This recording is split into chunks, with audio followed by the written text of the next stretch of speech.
What's up, everyone? Today, we're gonna cover how to invest in stock market for beginners, the Ultimate 3+R course. This is actually the full course that I recorded for my community. It's over 3 hours long, but I wanted to bring you guys some value as well. So this is an edited version of that full course. If you're interested in seeing the full course, it will be linked in the description below. We'll get straight into it with tip no. 1, which is tip no. 1, make sure you have an emergency fund before investing. If you have less than 3 months worth of living expenses stored away in your bank account in cash, then please stop watching this video right now and go build up your emergency fund first.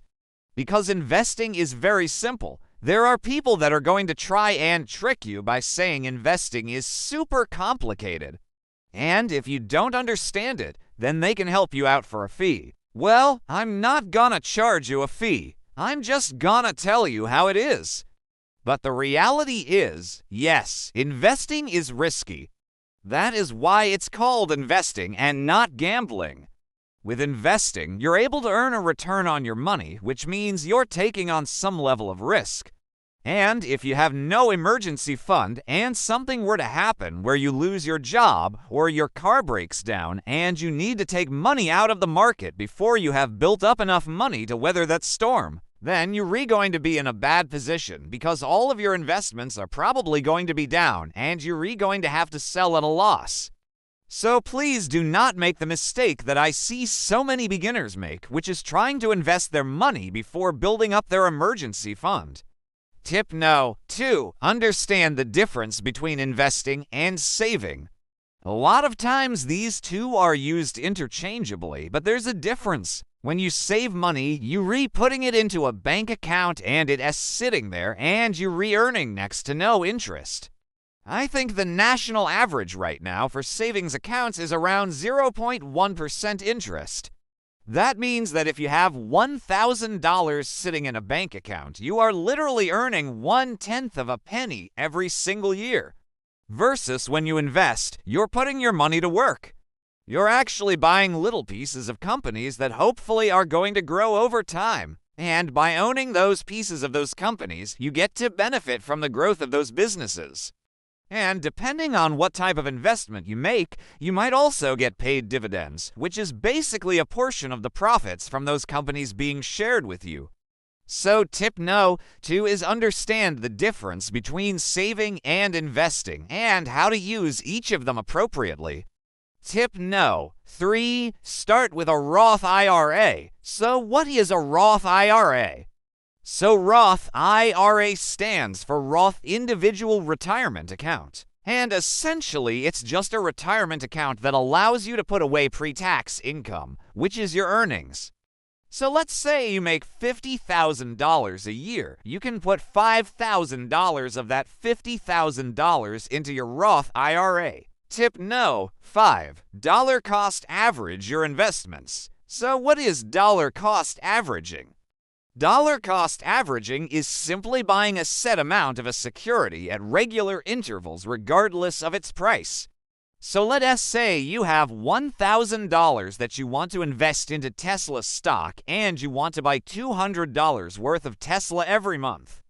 So what you would do is you would buy $200 worth of Tesla in January, February, March, April, May, June, July, August, September, October, November, and December. That means that you would have bought in on a high, you would have bought in on a low, and you would have bought in on an average.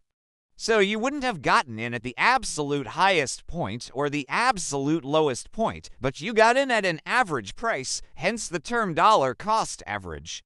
Why do I recommend this? Because I think it's impossible to time the market. It doesn't matter how much research you do. It doesn't matter how smart you are. You cannot consistently beat the market. That is why Warren Buffett is known as the Oracle of Omaha, because he has done just that. He has beaten the market for decades. We've had hedge funds that have tried to beat the market. They've tried to outperform the S&P 500, and guess what? Most of them haven't done it. So I am not smarter than Warren Buffett. I'm definitely not smarter than those hedge fund managers, so I'm not gonna try and time the market.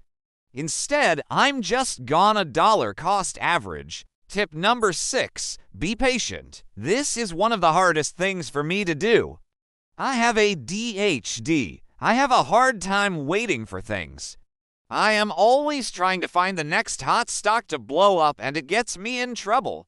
But the truth is that if you want to succeed in the stock market, you have to be patient.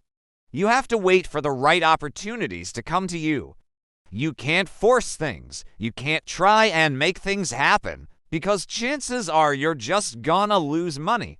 So be patient. Wait for the market to come to you. Wait for the right opportunity and then strike. Tip no. 7. Learn from people that are more successful than you.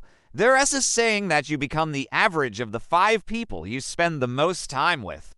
Now, I don't believe that it's exactly 5 people, but I do believe that the people you surround yourself with does influence who you are and how you live your life. So, if you want to become successful in investing, then surround yourself with other investors. Go to meetups, go to events, watch YouTube videos, read books, listen to podcasts. Try and learn from people that are more successful than you, more experienced than you. I'm not saying that you should copy them, but you should learn from them. See what has worked for them, see what strategies they're using, and then try and implement those into your own investing strategy. And there you have it. 7 tips for beginners in under 10 minutes. If you want to see the full course that I did for my community, it's linked in the description below. Also, if you enjoyed this video, please give it a big thumbs up. And as always, thank you so much for watching.